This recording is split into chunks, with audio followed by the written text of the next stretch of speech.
Good morning, everybody. Happy Wednesday. I am going to work today, but I had some time to work on some Thanksgiving keto recipes to make sure I like them before I prepare them on Thanksgiving. So right now I am working on my version of scalloped potatoes that's done with turnips. And here is what I got so far. And I will have the recipe to this in the description of this video. So we've got half a cup of diced or kind of minced onion, about 2 teaspoons of minced garlic, a tablespoon of chopped thyme, and butter. It was all sauteed in a skillet till it got nice and brown, and then I set it aside in here. I've got about 2 to 3 cups of sliced turnips here, which you can see is very, very similar to a potato with many, many less carbs. And then I've got some heavy whipping cream and cream cheese that's melting here. So I'm gonna be putting this all together soon, and I'll show you what that all looks like. So I'll be back.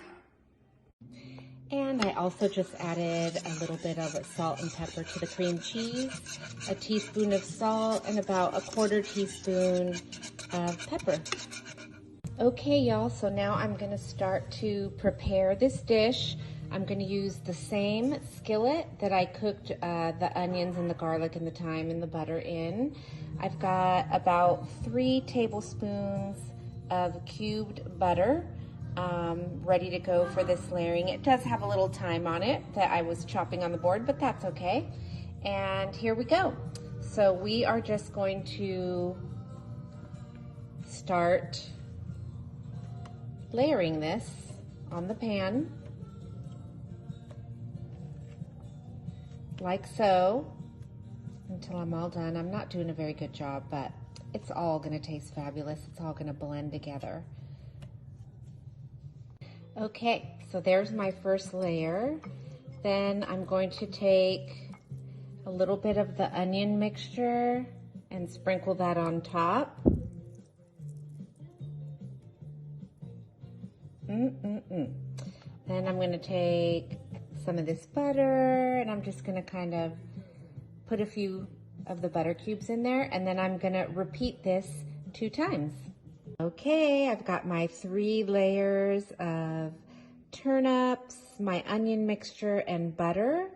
My skillet was a little big. It might work better in a smaller skillet, but I made it work. It doesn't matter. It's all going to meld together and be some really good keto goodness. So now we're going to take the cream cheese and heavy cream mixture and pour it on top.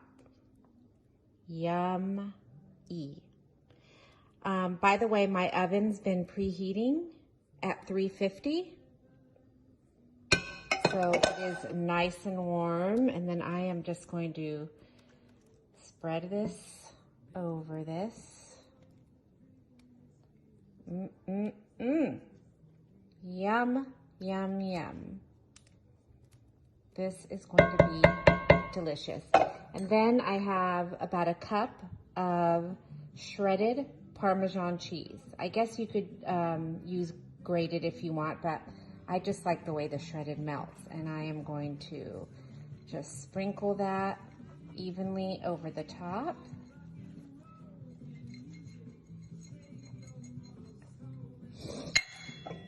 Kind of take my spatula and spread that around, make sure it's even. Then this is going to get covered with foil. It's going to bake in the oven for about 35 minutes, and then we're going to take the foil off and bake it another 45, and I'll show you what we got when it's all done. Okay, everybody, here's how it looks after 30 minutes baking in the oven at 350 degrees, covered in foil. I just took the foil off. Look at how that's all bubbling and yummy. And it's gonna go back in for 45 minutes, and then we will be finished with this baby, and I'll show you what it looks like. Oh my God, you guys, look how freaking amazing this looks. Oh my gosh, if you could smell my kitchen right now, you would know that this is going to taste freaking amazing too. I garnished it with just a few sprigs of thyme to make it look pretty. And for Thanksgiving, I'm probably gonna double this recipe, and I might just put this in a large, pretty baking dish so I can set it on the table. And boy, I am sure looking forward to digging into this. I hope you all enjoyed this recipe. Let me know if you try it, and I'll be posting some more keto Thanksgiving recipes in the very near future. Have a great Wednesday.